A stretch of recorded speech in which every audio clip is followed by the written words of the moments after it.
Hey guys, welcome to the video. If you're watching this, you might already know that H1B denials have increased from under 10% to over 30% between 2016 and 2019. Now, in the same time period, immigration to Canada has skyrocketed. Indian immigrants particularly have doubled. Given the recent H1B and OPT bans, I thought what better time than now to address some of the top concerns people have before making this move. Particularly, I'll address salaries in Canada, job opportunities in Canada, and my take on what freedom as a Canadian resident means. These are things that most people want to know when they're first moving, including myself when I first moved. So let's dive right in. So the first question is, how are the salaries relative to the US? Generally speaking, I've found the salaries to be slightly lower in Canada relative to the US. It could be anywhere from about the same you're making now to maybe 20 to 30% less. Now, this range would differ depending on the industry or the company that you end up getting an offer with. So, for instance, most likely for software engineers in top tech companies, they might not see too much of a variation. Exceptions are always there, but I do find this to be true. Keep in mind that this is only one point of reference. What is also true is that the work-life balance in Canada is a lot better. While there is competition, it's not cutthroat like in the US. And while taxes may be higher on average, two of the larger costs of living, which are education and healthcare, are largely free. It's not a perfect system, none are, but if you're looking for something sustainable for longer term without all the immigration-related stress, then the slightly lower salary might be worth it. Number two is, how are the job opportunities in Canada? Now, a good chunk of my immediate circle is immigrants, whether direct PR people or people who came first for education and then stayed back in Canada. They all at this point have a job. So I think it's safe to say that job opportunities do exist, they're decent, but that does not mean that getting a job is easy. But that isn't a Canada specific problem, that is an everywhere problem. Getting a job is hard until you actually have one.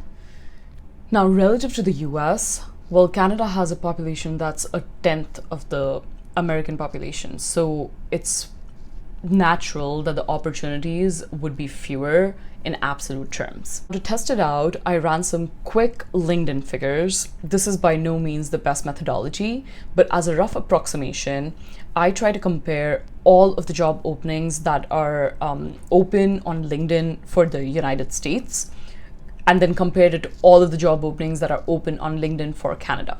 I found that America has 20 times the number of job openings on LinkedIn relative to Canada, even though the population is only 10x as big.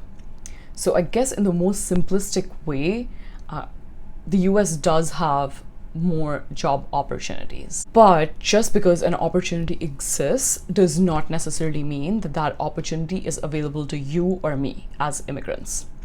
So my personal experience was that in the US, most employers would not want to touch an H1B candidate with a 10-foot pole. And this was in a non-COVID, pre-Trump era. But if you're in Canada, it is relatively easier because you are in the game fair and square. Yes, it is competitive. I'm not saying Canada is a cakewalk. It's not. No place is for that matter. But I do think that the policies here make it just a little more fair for us to have a fighting chance. To put things in perspective, I'll share with you the example of a friend I have in the US who puts US citizen in bold caps at the bottom of her resume. This was an advice that she got from people in senior positions to ensure that her resume does not get thrown in the no pile because of her long immigrant sounding name. That is not something that I've seen here in Canada.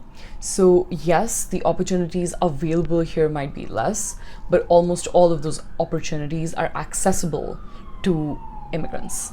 All right, so number three is the freedom of being a resident in an immigrant-friendly country. I want to bring up something that I don't see a lot of people talking about, but to me was extremely empowering. In Canada, you can live your life based on what is important to you, by your own personal definition of success. What I mean is, work-life balance is encouraged, and one doesn't really feel the pressure to climb that corporate ladder. So if you want to prioritize your family, or if you're just a content person, you can go ahead and do that without feeling judged. On the other hand, if you are someone who's super driven by money, very ambitious, you have the option and freedom and flexibility to do literally whatever you want to make more money. Your job might not be the highest paid at the beginning, but the flexibility that you get, you cannot even compare that to the US. Off the top of my head, at least 3 of my friends have a side source of income in addition to their corporate job.